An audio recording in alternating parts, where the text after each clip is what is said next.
Now to the growing tensions between the United States and Iran over that country's nuclear program, as well as accusations that it's supporting Iraqi insurgents.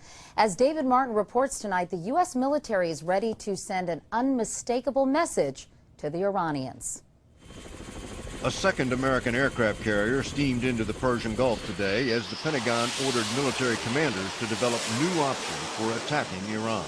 New pictures of Iran's uranium enrichment plant show the country's defense minister in the background, as if deliberately mocking a recent finding by U.S. intelligence that Iran had ceased work on a nuclear weapon. Iranian President Mahmoud Ahmadinejad arrived in Pakistan on Monday for a brief visit in which the two countries were expected to discuss Afghanistan and a pipeline project opposed by the United States. Ahmadinejad met Pakistani President Pervez Musharraf and Prime Minister Raza Gilani. A key subject at their meeting is expected to be the pipeline, which Pakistan and India are considering building to import natural gas from Iran.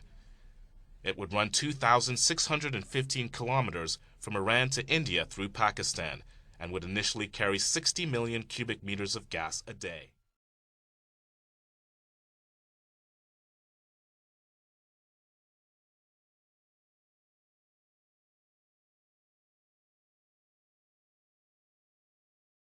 When the invasion of Afghanistan was complete, we installed its new president, Hamid Karzai. Who was Hamid Karzai? He was a former advisor to UNICAL.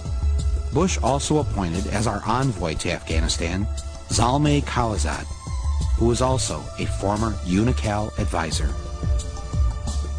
I guess you can probably see where this is leading. Faster than you can say black gold Texas tea, Afghanistan signed an agreement with their neighboring countries to build a pipeline through Afghanistan carrying natural gas from the Caspian Sea. And who got a Caspian Sea drilling contract the same day UNICAL signed the pipeline deal? A company headed by a man named Dick Cheney. Halliburton. From the point of view of the U.S. government, this was kind of a magic pipeline because it could serve so many purposes. According to Cheney, the biggest threat is Iran.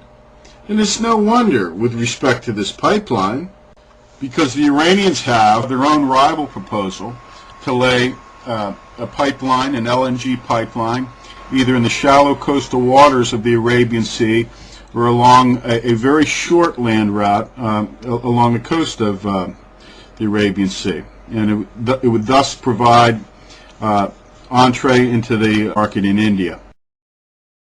Well, former Chevron director and handmaiden to the oil interests, our United States Secretary of State Condoleezza Rice, would have none of this. And this proposal was a terrible threat to the American energy interests. India is likely to sign the gas pipeline deal with Iran in the next 4 to 5 weeks. In an exclusive interview to NDTV, Petroleum Minister Murli Deora said India has managed to resolve most differences with Iran and that there is no pressure from the US not to go ahead. He met with the Iranian minister on the sidelines of the Jeddah Oil Summit. It was an unscheduled meeting, but one that has clearly yielded positive results.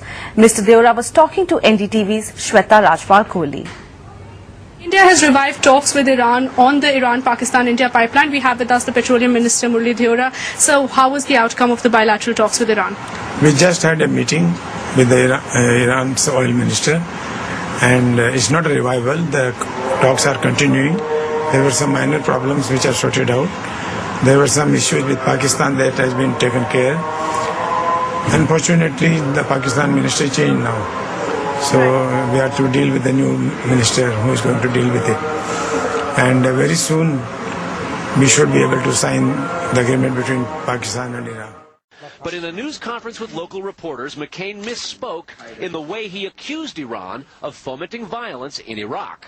Common knowledge, and has been reported in the media, that that Al-Qaeda is going back into Iran and receiving training and are coming back into Iraq from Iran. Except that Al-Qaeda in Iraq is largely Sunni and Iran's government is largely Shia.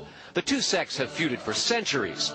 After a whispered reminder from Connecticut Senator Joe Lieberman, McCain immediately corrected himself. I'm sorry, the Iranians are training extremists Not al-Qaeda. He's a person who's now been marginalized. So I don't know where he is. Nor do, I just don't spend that much time on him, Kelly, to be honest with you. Didn't spend much time on him? What kind of president was he? I'm a war president. I make decisions here in the Oval Office in foreign policy matters with war on my mind.